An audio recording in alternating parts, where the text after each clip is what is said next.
नमस्कार, आपण पाहत आहात नॅशनल क्राईम वॉच न्यूज। पुढील घटना अहिल्यानगर जिल्ह्यातील राहाता तालुक्यात लोणीजवळील चंद्रपूर गाव परिसरात गुरुवारी दुपारच्या सुमारास अत्यंत दुर्दैवी घटना घडली। तलावात बुडून 3 MBA मधील विद्यार्थ्यांचा मृत्यू झाल्याने संपूर्ण परिसरात हळहळ व्यक्त केली जात आहे। मिळालेल्या माहितीनुसार हे विद्यार्थी मित्रांसोबत चंद्रपूर गावाजवळील तलाव परिसरात फिरण्यासाठी गेले होते।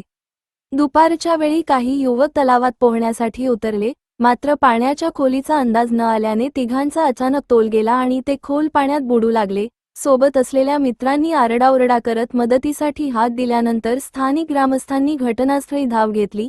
ग्रामस्थ आणि बचाव पथकाने तातडीने शोधमोहीम सुरू केली। काही वेळानंतर तिघांनाही पाण्याबाहेर काढण्यात आले।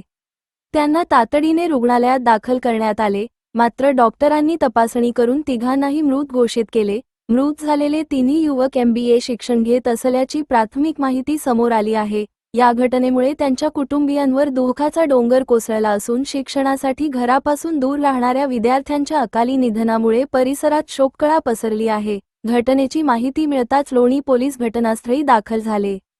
पोलिसांनी पंचनामा करून मृतदेह शवविच्छेदनासाठी पाठवले असून पुढील तपास सुरू केला आहे। तसेच उन्हाळ्याच्या दिवसांत तलाव, धरणे आणि खोल पाण्याच्या ठिकाणी पोहताना काळजी घेण्याचे आवाहन प्रशासनाकडून करण्यात आले आहे। दरम्यान, ही घटना गुरुवारी दुपारच्या सुमारास घडल्याची प्राथमिक माहिती समोर आली असून अधिकृत वेळ आणि मृत विद्यार्थ्यांची संपूर्ण ओळख पोलिसांकडून जाहीर होण्याची प्रतीक्षा आहे। रिपोर्टर अमोल कदम।